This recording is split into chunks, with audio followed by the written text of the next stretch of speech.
Welcome back to Who Can You Trust? And we're back at the next hearing. And this is basically a getting you ready for the tape that comes for the video that comes after this, the tape that comes after this. So just listen. This is the setup, and then you're gonna love what comes later.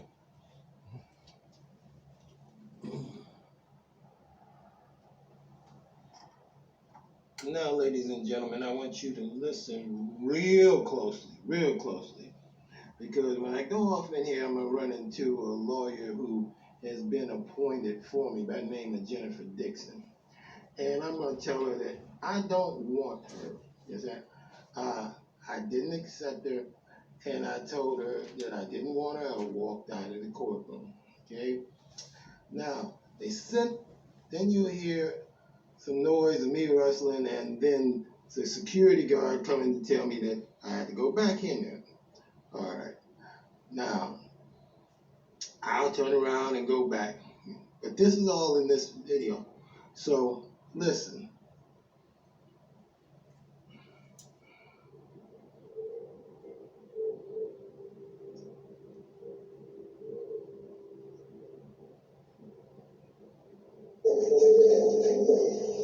Lieutenant Madam Anderson.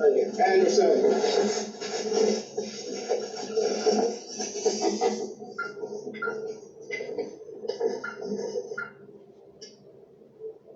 Ladies and gentlemen, you are watching Who Can You Trust?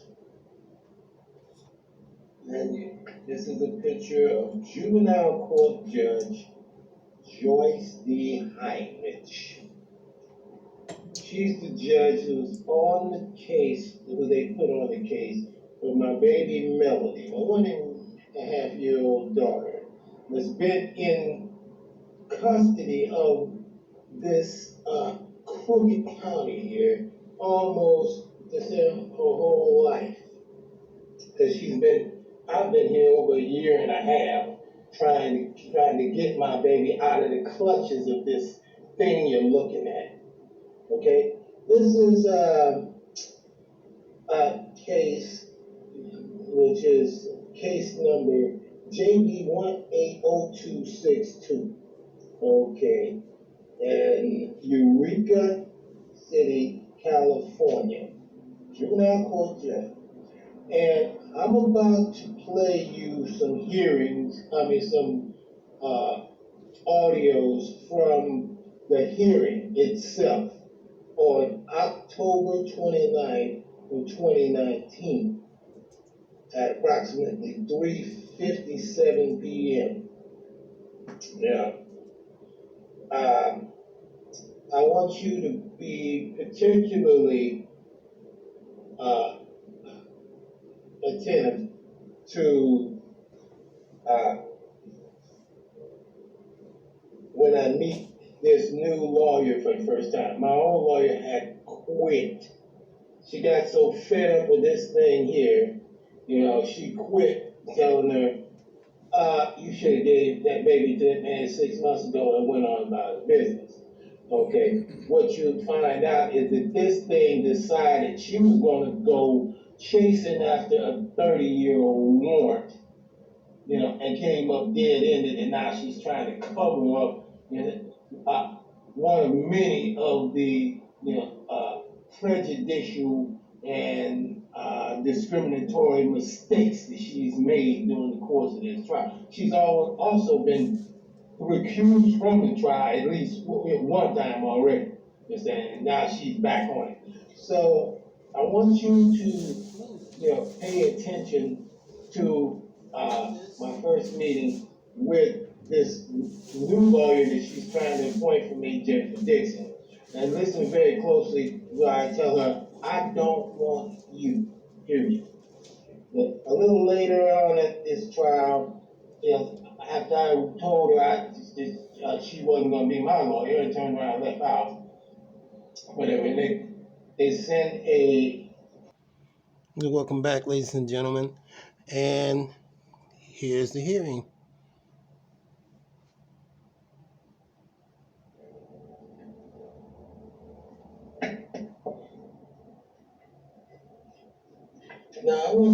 listen very attentively, okay? Because she's pretty much whispering in my ear, you know. And I want you to hear, yes, and she's telling me she's gonna set it for trial, and you're gonna hear me tell her, I don't want you. And I turn around and I get up and I leave, get ready to leave, okay? So listen now.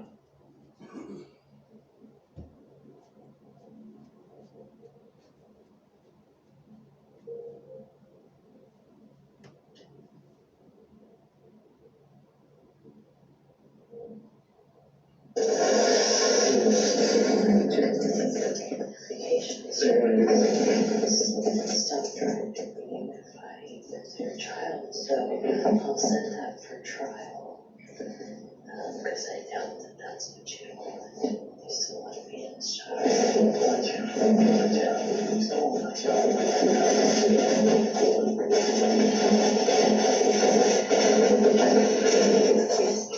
Yeah, that's me walking away. All I know is here.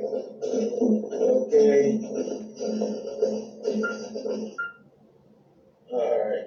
So I'm walking away. I'm out into the hallway. I didn't want her, whatever. Alright. Now, actually I told her, hey, I don't want another one of the judge's closest friends, you know. And so I turn around to leave. Now, we're at this. Be careful. This is the guard telling me, oh, you gotta go back in there. Okay. And I went back in there. Okay. So listen.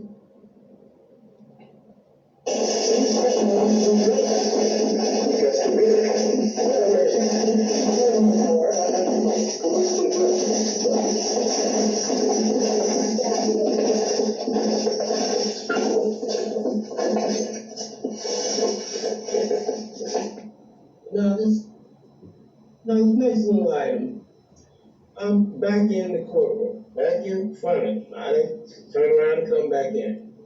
And you're gonna see that they're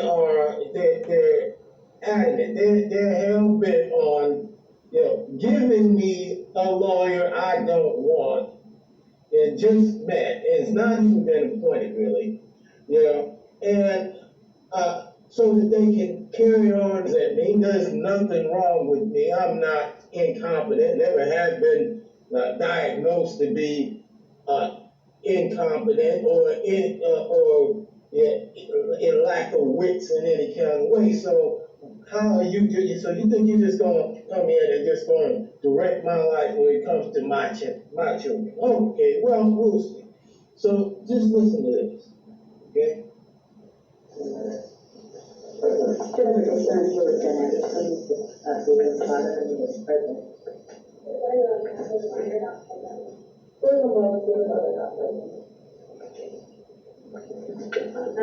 staying for the 6-month review. The court has read the report that has been stamped on September 16th. Is there anything else for the client?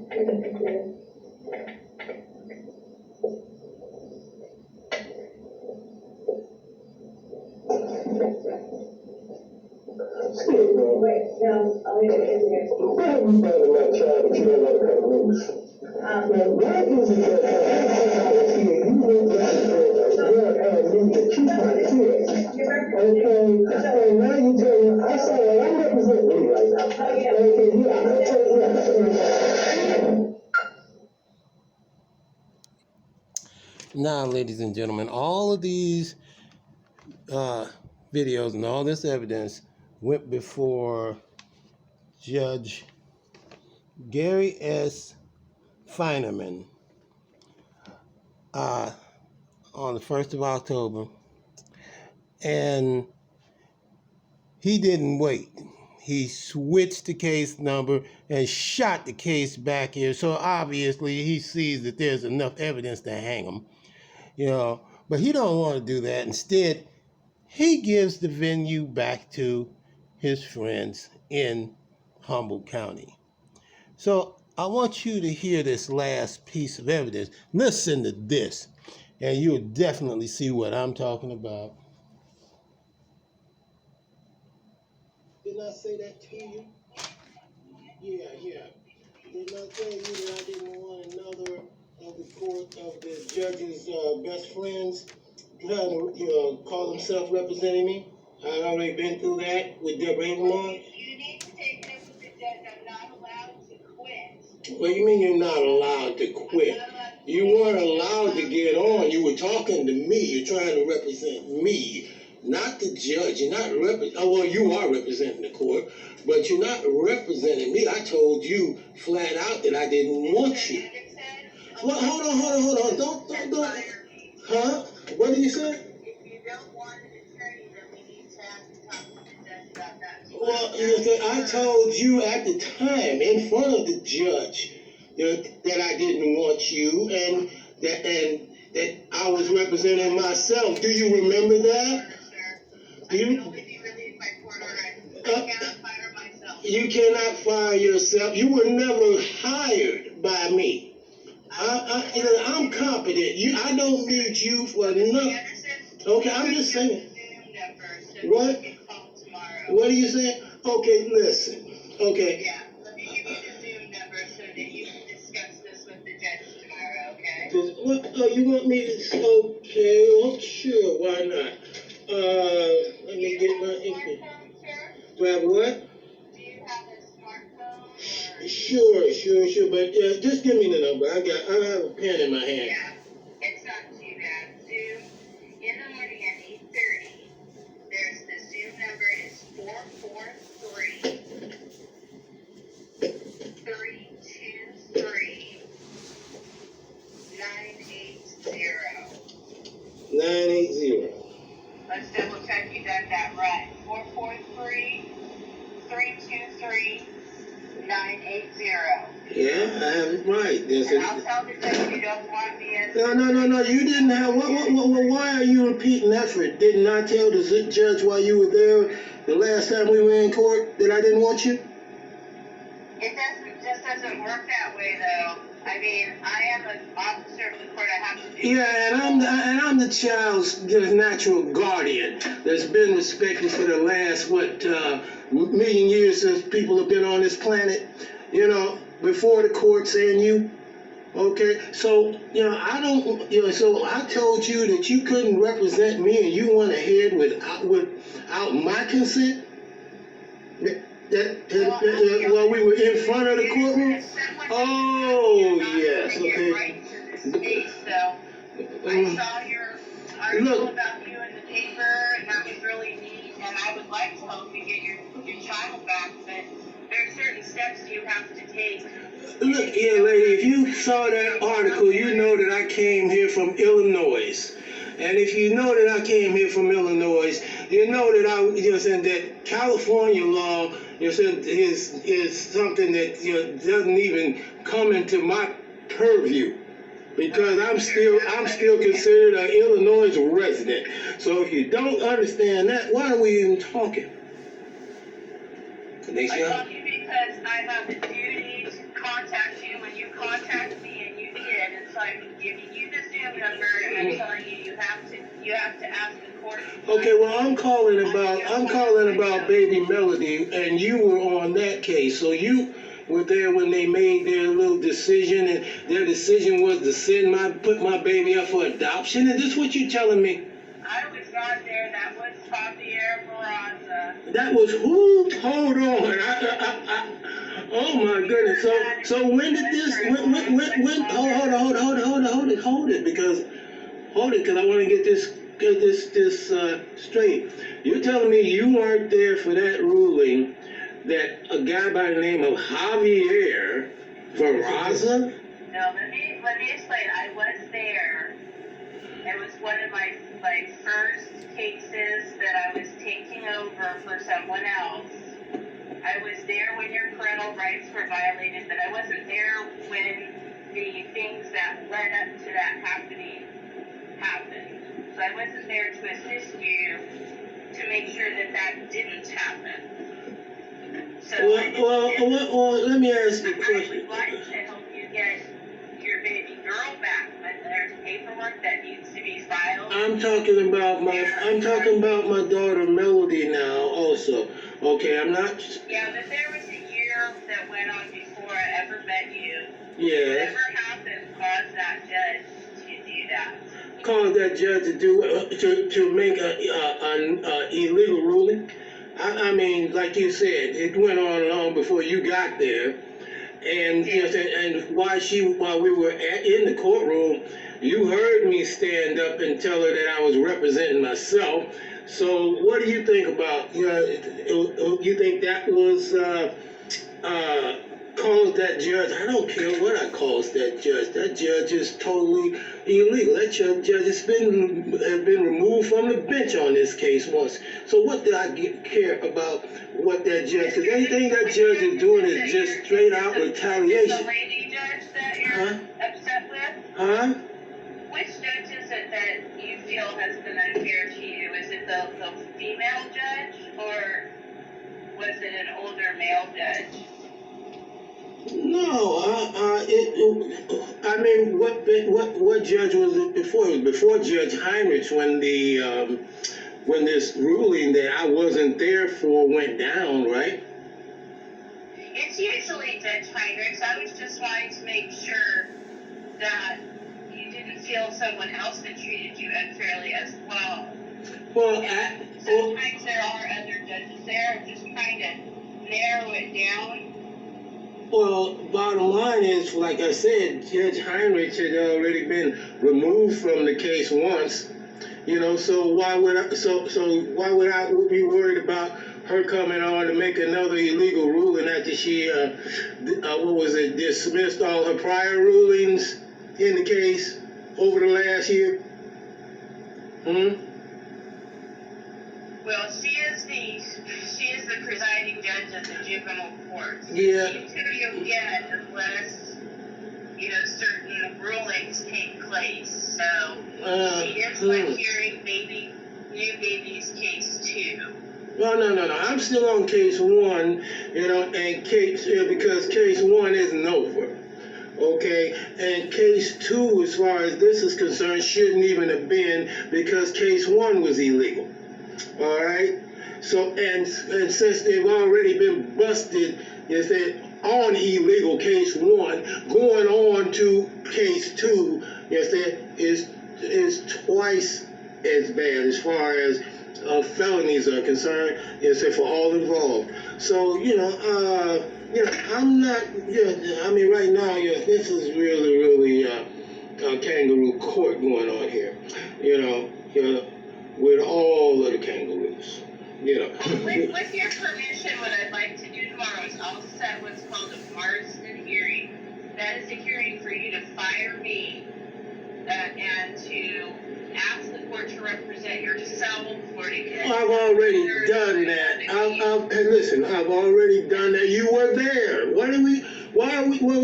We've done this. Are you telling me it's not on the record that we've already done this? You need to tell Judge Heinrichs that you want. I've already done that with you present. What are you talking about?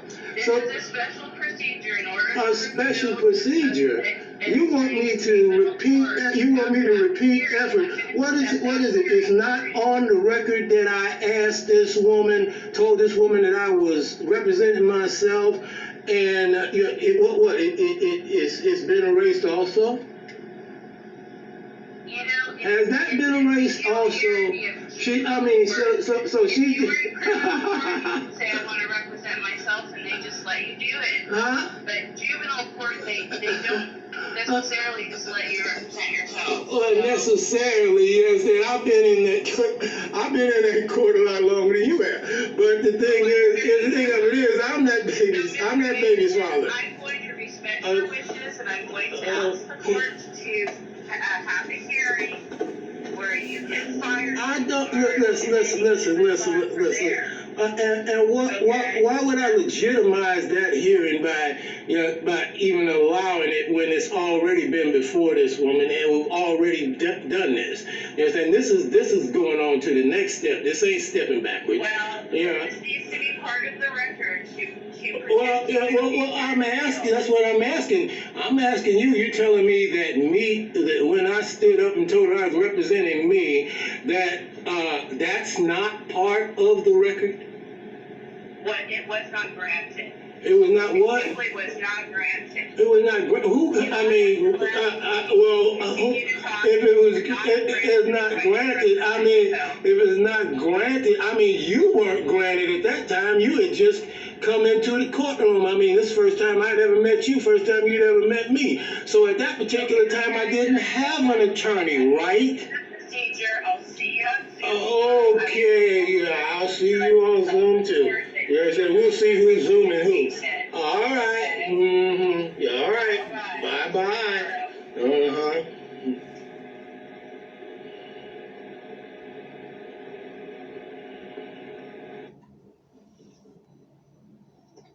So now, ladies and gentlemen, I'm pretty sure you've heard the same thing I heard. The lawyer one admitting that she was there when this judge violated my parental rights by holding a secret hearing without me. And then I'm pretty sure you also heard her trip over her tongue, lying about, oh, she wasn't there, and then, oh, yes, I was there, yes, and Javier Barraza with a B, and this Javier Barraza character, as far as I know, this guy works for what they call CPS. In other words, he works for the welfare department. All right? He's the guy who actually had the nerve to compare my wife to a young lady by the name, what they call Molly G, who was a 14-year-old drug-addicted mother.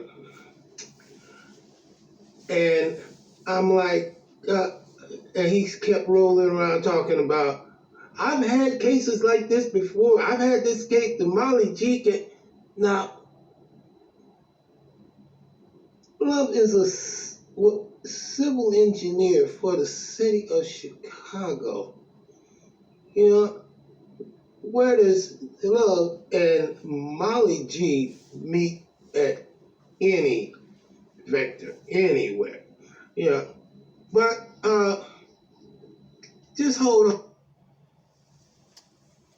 And I'm pretty sure you heard in the last tapes before this, Jennifer Dixon leaning over and whispering in my ear so that what she said wouldn't go on the record, wouldn't be in the transcript. And when I told her back that, no, I don't want you, and you fired, and and turned around and left, so she was just, so when she whispered in my ear, over my shoulder, she was whispering into the microphone. So I don't care nothing about that whacked out heifer. Do you understand me, people? And what's going on with the guy down here in Chicago, this guy Feinerman, he's trying to save his little Brady Bunch. So I'm about to give you some telephone numbers, and I hope you'll call them. So hold on for a minute.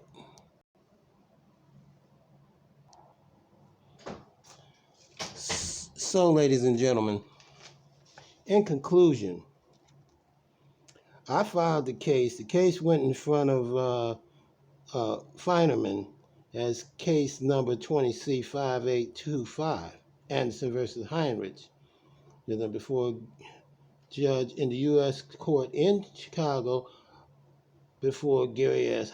Feinerman on October 1st, 2020. His number is phone number to his chambers is 312-435-5627. His deputy is Jackie Deans. Her number is 213-435-5568. Okay, she got in touch with me on October 7, 2020. Okay. Now, this was in the Northern District Court. Fineman's order transfer to McKinleyville back here in California, which was filed on the same day, October 1st, 2020.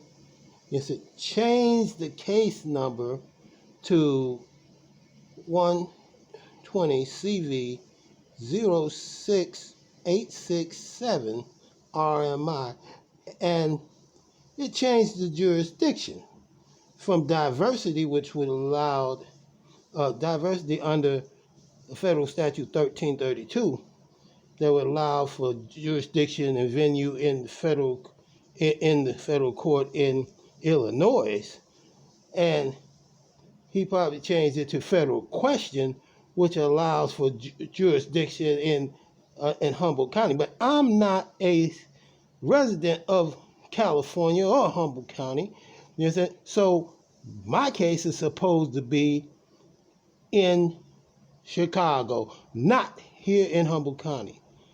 So I'm asking for findings of facts and conclusions of law, and you should too. You understand? Because all this is another slick. He want to look out for his buddies. He don't want to look out for the citizens whose taxpayer money pays for his position. And he's used to belong to the NAACP. Yes, and when I think about the NAACP, and he's was appointed by they all are from was appointed under Barack Obama's reign. So give him a call. Let him know, all of them, even in McKinleyville. Let them know you're watching them.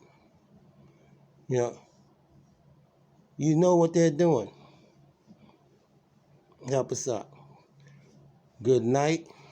God bless you. And thanks for all your help. This is Ben Anderson, signing off. This is Who Can You Trust? Good night, audience. God bless.